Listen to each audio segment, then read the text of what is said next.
Assalamualaikum warahmatullahi wabarakatuh. Berjumpa lagi dengan konten saya, konten omongan kelobot. Kita buat sub konten ya, konten omongan kelobot. Jadi konten kita ada tiga sekarang.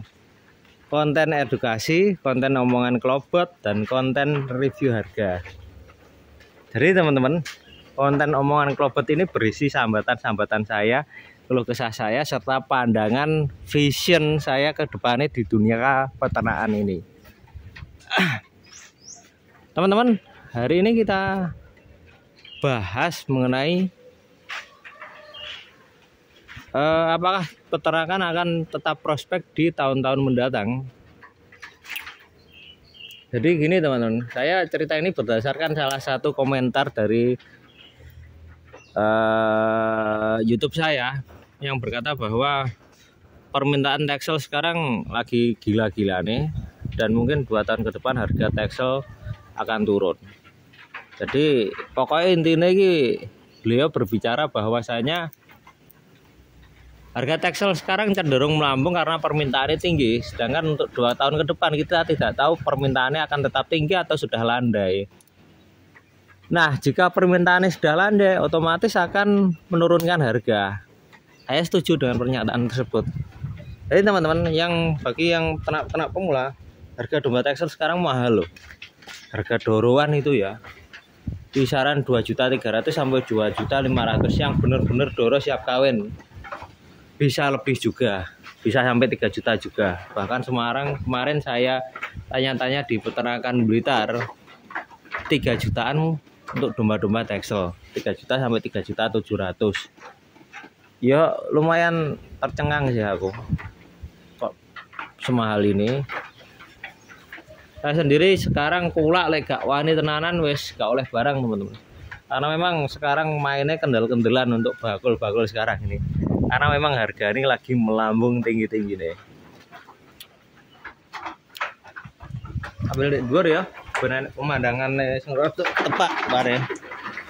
Jadi teman-teman, untuk permintaan domba Texel sekarang yang lagi naik-naik ya mungkin 2 tahun sampai 3 tahun mendatang, jika permintaannya sudah turun, maka harga domba-domba Texel seperti ini akan cenderung turun pura. Jadi tidak usah ngumun, jika jenengan beli sekarang mahal kok 2 tahun atau 3 tahun mendatang jenengan jualnya hanya bisa murah, ya gak usah kaget, karena memang sudah hukum pasar ya. Bukan belantik yang bermain, tetapi ada pasar yang mencetak harga. Jadi yang mencetak harga itu aslinya bukan belantik tetapi pasar itu mencetak harga dengan sendirinya. Paman jenengan tuku lek kelarangan ya moh, tapi harus podo ukure di saat itu. Jadi teman-teman, untuk 2 sampai 3 tahun mendatang harga Texel insya Allah akan lebih stabil atau lebih murah, dikarenakan memang tentu di peternakan rakyat di 2 tahun sampai 3 tahun ke depan, ketika sekarang permintaannya tinggi-tinggi nih, di masa yang akan datang 2 tahun sampai 3 tahun, maka ada yang namanya waktu panen raya insya Allah. Jadi waktu panen raya ketika peternakan yang peternak-peternak mengeluarkan hewan hasil ternaknya secara serentak teman-teman. Ya enggak secara serentak karena tidak semayanan, karena memang sudah waktunya panen. Dan insya Allah harga pada saat panen raya itu akan cenderung mengalami penurunan atau cenderung landai. Harga domba Texel mungkin akan mepet dengan harga domba lokal ke depannya. Juga sampai mepet-pet ya enggak, cuman kan mungkin di atasnya sedikit tuh, di atas domba lokal. Karenanya apa tuh? Tentu barang yang banyak harus disertai dengan resapan yang banyak pula. Resapan ini dalam artian mungkin bisa dibilang jagal ataupun pembeli yang akan memanfaatkan domba Texel ini mungkin untuk breeding, untuk jagal dan lain sebagainya. Jika resapannya tidak bertambah, maka harga cenderung akan turun. Jika permintaan kedepannya tidak bertambah atau tidak sama dengan permintaan seperti sekarang, maka harga akan cenderung lebih turun. Jadi tidak usah kaget seperti itu. Ya omongan kelobot ya. Ya kita harus mengatakan fakta sejujur-jujurnya ya, karena wis Nggak senang manipulasi, kurang paham ini.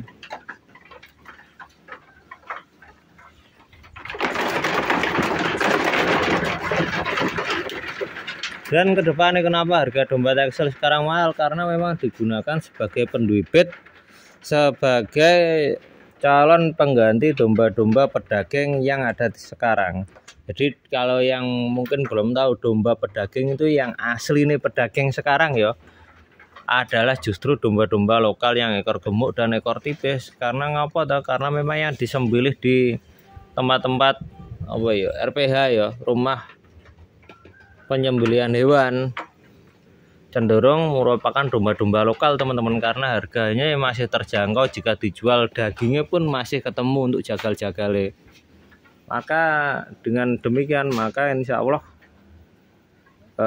dalam kedepannya mungkin domba-domba lokal itu mulai akan berganti dengan domba-domba turunan Texel untuk penyembelihannya. Seperti itu pokoknya.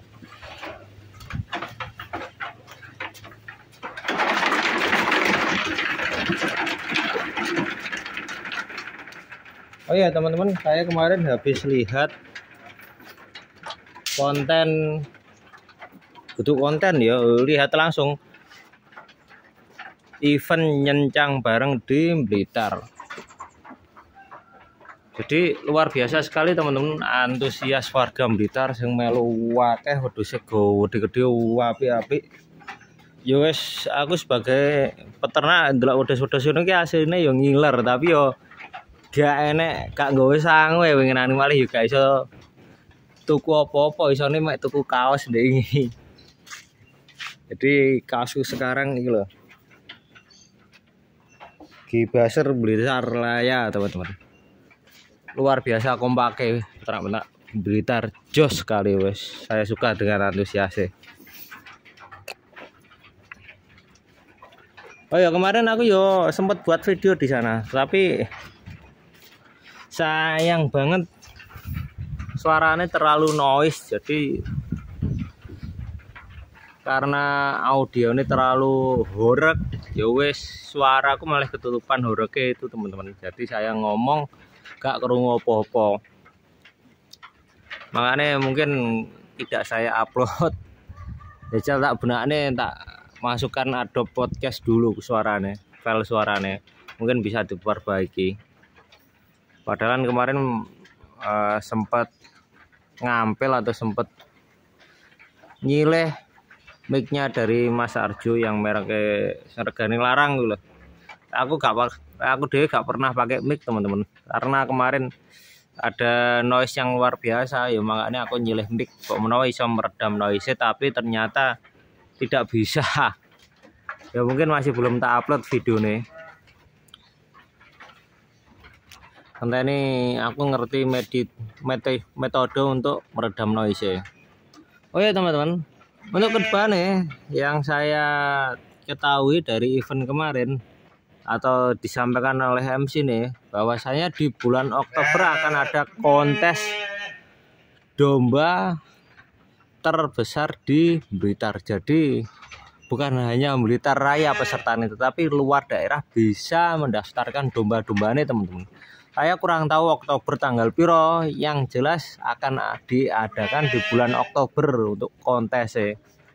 Untuk kategori nih insya Allah ada cempean, terus non poel, terus kategori poel 2 pasang, dan kategori rampas atau kategori jumbo ekstrim. Jadi yang kemarin jumbo ekstrim ini saya sempat lihat jor-joran bobot teman-teman. Ada domba Dorper full blood kemarin, bobotnya 128 kilo. Terus ada juga merino yang milik Mas Oki dari Nusantara Farm itu bobot 108 kilo, 118 kilo. Wah, jos tenan, si kilane sak pring. Dewe jan gumen lho wedhus kayak ngono kuwi teman-teman. Ya semangatnya aku ndingi. Aku berangkat dari Kediri ini jam 1 siang loh.